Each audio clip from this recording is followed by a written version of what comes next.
يا الله، معايا اتصال من شيخي وتاج رأسي سيدي الشيخ فوزي المهدي. السلام عليكم فضيلة الشيخ. وعليكم السلام ورحمة الله وبركاته. أسأل الله أن يحفظكم يا شيخنا، وأشهد الله عز وجل أنه أحبك في الله. أحبك الله الذي أحسننا من أجله، ونحن نحبك في الله. أسأل الله العظيم يعني هذا شرف عظيم وتاج فوق رأسي يا شيخ فوزي، تاج من الله في ذهب. الدارين في الدنيا وفي الآخرة.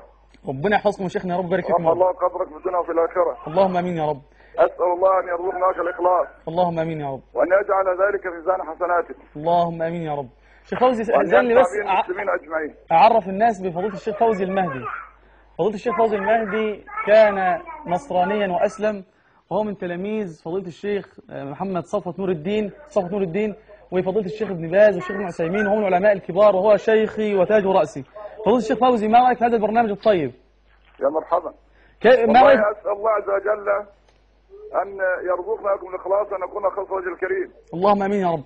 شيخ فوزي، يعني أنا تعجبت عندما تقول أن بعض الناس يقولون أن النبي صلى الله عليه وسلم لا يعرف شيئا عن الطب، فإن النبي صلى الله عليه وسلم هو سيد الأطباء صلى الله عليه وسلم، الذي علم الأطباء الطب. الله أكبر.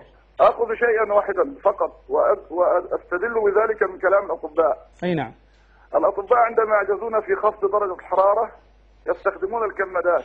أي نعم. وهذه وصفة النبي صلى الله عليه وسلم صلى الله عليه وآله وسلم. سيف من جهنم فأبردوها بالماء.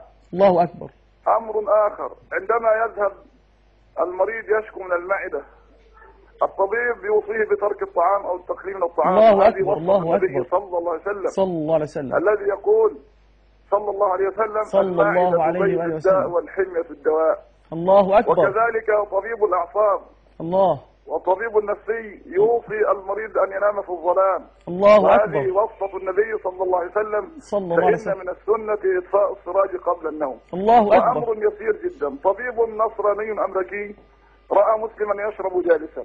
الله. قال له لماذا تشرب جالسا؟ قال لأن نبينا صلى الله عليه وآله وسلم علمنا ذلك. صلى الله عليه وسلم. فقال الطبيب النصراني للمسلم: وهل كان نبيكم طبيبا؟ صلى الله عليه وسلم. قال المسلم: لا، لأنه يجهل نبيه صلى الله عليه وسلم. الله أكبر. فقال الطبيب: إذن هو نبي حق. الله لأن أكبر. الشرب الله أكبر. جالسا فيه 12 فائدة للمعدة، وأسلم هذا الطبيب الله أكبر بسبب سنة تركها كثير. الله أكبر. الله أكبر. الله أكبر. الله فالنبي صلى الله أكبر. عليه وسلم سيد الأطباء على الإطلاق. صلى الله عليه وسلم. نعم، لم يتخرج في كلية الطب. فمن الذي علم الطب؟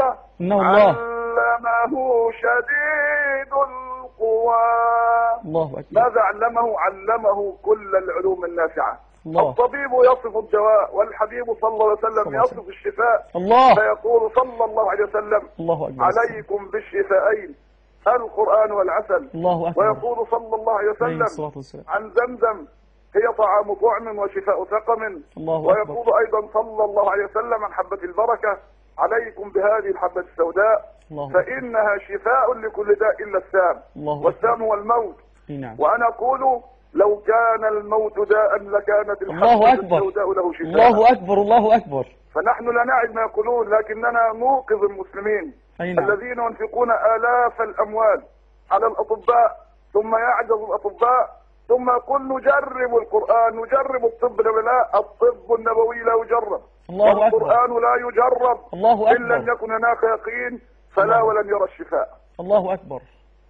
شيخنا، يعني أنت أعجزتني بهذه الكلمات الطيبة، ولا أدري ماذا أقول بعد هذه الكلمات الطيبة. يعني أجد لساني عاجزا، وأجد يعني لا أستطيع الحديث بعد كلام فضيلة الشيخ فوزي المهدي. ربنا يا رب يحفظه ويبارك فيه يا رب، ويحسن إسلامه يا رب، وأن يبارك فيه ونجعله من الصالحين الطيبين الطاهرين. هو شيخي وأستاذي، وأسأل أن يحفظه وأن يبارك فيه يا رب. اللهم آمين.